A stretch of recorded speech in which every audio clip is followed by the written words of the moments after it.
कार्यकाल में प्रदेश जहां एक विपरीत स्थिति में आ गया, वहीं दूसरी ओर गलत नीतियों, भ्रष्टाचार, लच्चर कानून व्यवस्था, कुशासन एवं तुष्टीकरण के कारण प्रदेश के विकास की गति भी मंद हुई।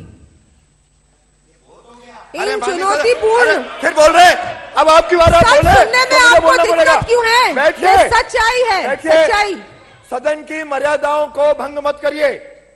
वित्त मंत्री जब बोल रहा हो, किसी को बोलने की अनुमति नहीं है, आपको नहीं है। बैठिए, बैठिए, बैठिए। मिस्टर बोरा, ये अंतिम चेतावनी दे रहा हूं, इस सत्र में अंतिम चेतावनी दे रहा हूं। मुझे ऐसा कदम उठाने के लिए मजबूर न करें। बैठिए। मिस्टर बोरा, अंतिम चेतावनी दे रहा हूं, आपकी बार खड़े हुए, यू विल बी आउट।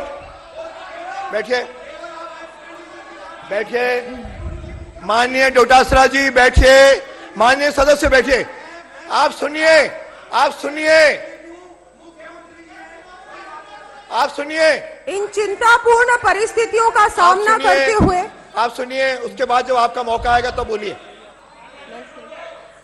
इन चिंतापूर्ण परिस्थितियों का सामना करते हुए हम माननीय प्रधानमंत्री श्री नरेंद्र मोदी जी के नेतृत्व वाली केंद्र सरकार के सहयोग के साथ साथ हमारी सरकार की ठोस कार्य योजना, सुशासन एवं कठिन परिश्रम से प्रदेश को सतत विकास के मार्ग पर ले जाएंगे।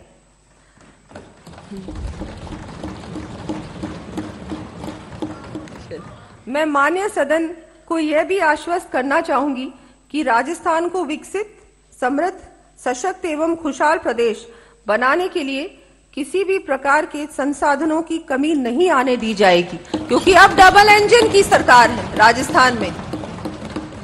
मैं यहाँ सम्मानित सदन को माननीय प्रधानमंत्री श्री नरेंद्र मोदी जी का कथन याद दिलाना चाहूंगी। माननीय सदस्य है बीच में खड़े होने की, आप बोलिए, पहले सुनिए। आपको सुनने के लिए जब टिप्पणी आए, जब आपका बहस का नाम आए तब बोलना। हाँ, तब बोलना, मना नहीं है। जब बहस होगी, मैं यहाँ सम्मानित सदन को माननीय प्रधानमंत्री श्री नरेंद्र मोदी जी का कथन याद दिलाना चाहूंगी। पहले कहा जाता था कि इस देश के किसानों की एवं गरीबों की 3 आधारभूत आवश्यकताएं हैं: बिजली, पानी और सड़क। हमने इसमें 2 और चीजों को जोड़ दिया, शिक्षा और स्वास्थ्य। और इन 5 चीजों को प्राथमिकता दी जाए और उन्हें सर्वसुलभ किया जाए तो रोजगार अपने आप पैदा होगा और भावी पीढ़ियों के कल्याण के लिए मजबूत आधार का निर्माण होगा। इसलिए आज हिंदुस्तान के कोने कोने में एक ही मंत्र गूंज रहा है: सबका साथ, सबका विकास, सबका विश्वास और सबका प्रयास।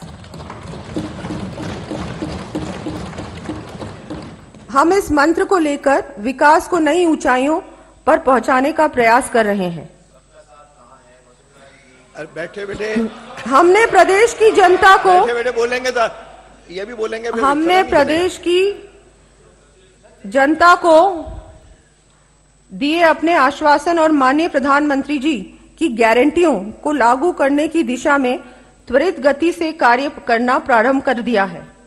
माननीय मुख्यमंत्री जी ने समस्त गरीब परिवारों की महिलाओं को 450 रुपए में एलपीजी सिलेंडर देकर इस संकल्प को लागू कर लगभग 73 लाख परिवारों को राहत प्रदान की है।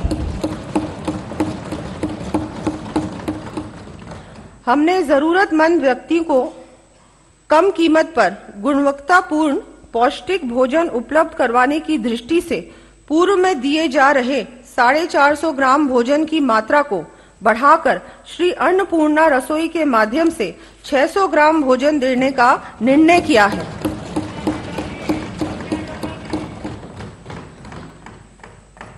इस हेतु प्रति थाली राजकीय सहायता 17 रुपए से बढ़ाकर 22 रुपए की गई है। इस योजना के लिए लगभग 350 करोड़ रुपए वार्षिक व्यय होगा। हमारी सरकार आधारभूत संरचना के विकास, दूर दराज के क्षेत्रों विशेषकर ग्रामीण क्षेत्रों में चिकित्सा, शिक्षा, रोजगार आदि सुविधाओं की पहुंच तथा वंचित वर्गों हेतु अतिरिक्त सहायता, सामाजिक सुरक्षा पर समान रूप से ध्यान देकर प्रदेश के प्रत्येक व्यक्ति के जीवन में खुशहाली लाने का कार्य करेगी। गत सरकार ने राजनीति से प्रेरित होकर प्रदेश के लाडपुरा, नसीराबाद, सिवाना, आहोर, डग, मालपुरा, गोगुंदा जैसे कई इलाकों क्षेत्रों के लिए कोई योजना स्वीकृत ही नहीं की।